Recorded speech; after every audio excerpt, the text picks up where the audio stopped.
Teman-teman sekalian, kita akan melanjutkan pembahasan mengenai hukum perdata dan sumber-sumber hukum perdata. Hari ini kita akan membahas apa saja bentuk sumber hukum perdata. Sumber hukum di sini ada dua jenis. Yang pertama yang tertulis dan yang kedua tidak tertulis.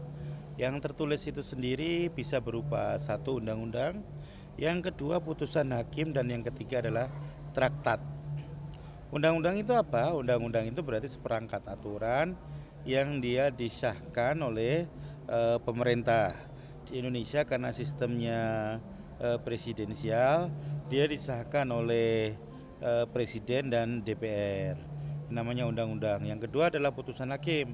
Seluruh putusan hakim itu dapat disebut dengan jurisprudensi atau putusan hakim. Jadi putusan hakim itu dia bisa menguatkan putusan sebelumnya ataupun dia bisa juga membuat putusan yang baru. Putusan hakim baik yang berbeda atau senada dengan undang-undang, dia bisa menjadi sumber hukum. Yang ketiga, sumber hukum tertulis adalah traktat. Traktat ini berarti perjanjian kerjasama antara negara. Kerjasama antar negara ini disebut dengan traktat. Jadi dia kerjasama antara satu negara dengan negara yang lain. Dan sumber hukum tidak tertulis berikutnya, yang berikutnya adalah sumber hukum tidak tertulis ya.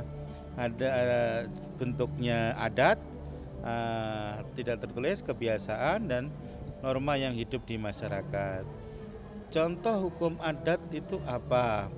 Hukum adat itu misalkan kita tidak boleh kita tidak boleh serta-merta misalkan berburu di hutan mencari madu. Di beberapa daerah itu biasanya ada hukum adat tidak tertulis, misalkan pohon yang ada madunya itu sudah dikasih tanda silang dengan arang misalkan, itu berarti pohon sudah ada yang punya. Misalkan kita mau nyari rumput di kampung-kampung itu, rumputnya sudah diikat dengan tali misalkan, itu berarti pertanda wilayah itu sudah ada yang punya, kita nggak boleh ambil rumput di situ ya.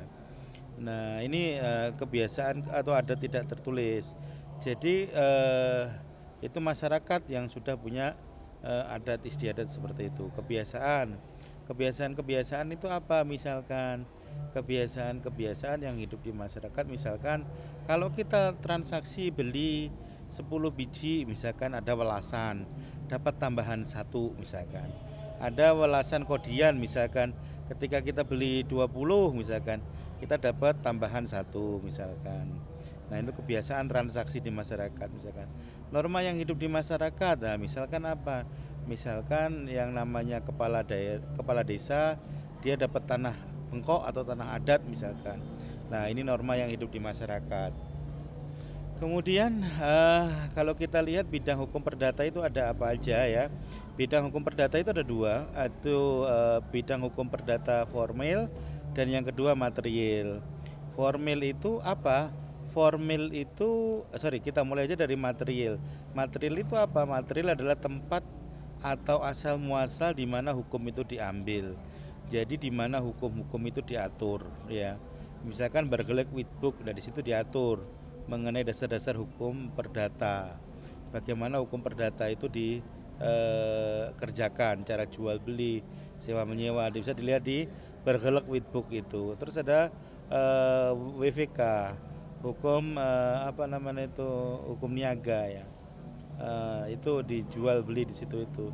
Ada Undang-Undang 37 tahun 2004, ada Undang-Undang Koperasi, ada Undang-Undang Kepailitan. Ini tempat-tempat di mana ada aturan hukum yang berlaku.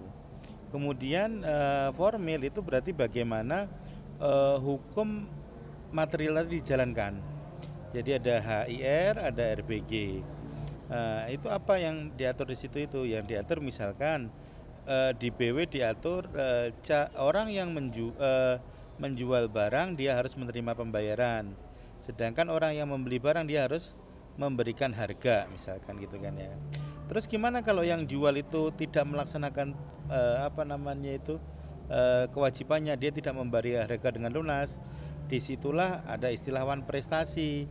Kemudian hukum acara yang akan mengatur bagaimana cara menegakkan hukum material tadi. Oh ini yang tidak bayar akhirnya dia bisa dikenai sanksi denda misalkan. uang som, uang paksa misalkan. Nah, ini menjadi cara untuk menegakkan hukum material. Kemudian bidang hukum perdata material itu menganut apa aja? Pertama, menganut orang sebagai pendukung hak atau kewajiban. Di sini disebutnya person reh, yaitu aturan hukum mengenai orang perorangan. Kemudian keluarga sebagai masyarakat terkecil disebut dengan family reh. Kenapa keluarga masuk hukum perdata? Karena di keluarga ada pewarisan. Orang yang memberikan haknya ada hibah. Nah, di situ itu maka family reh di situ itu. Bagaimana hukum waris? Nah, ini nanti masuk di family reh ini. Tentang harta kekayaan atau femogen reh, tentang kekayaan. Bagaimana diwariskan, tata caranya itu ada arfreh. Nah, disinilah yang nanti yang akan mengatur mengenai bagaimana hukum waris itu. Kemudian hukum perdata material ini diatur dalam KUH Perdata Hukum Buku 1, 2, dan 3. Sedangkan cara mempertahankan atau melaksanakan hak dan kewajiban diatur dalam kajian tersendiri, yaitu hukum acara perdata yang masuk di buku 4 KUH Perdata atau di HIR dan di RBG.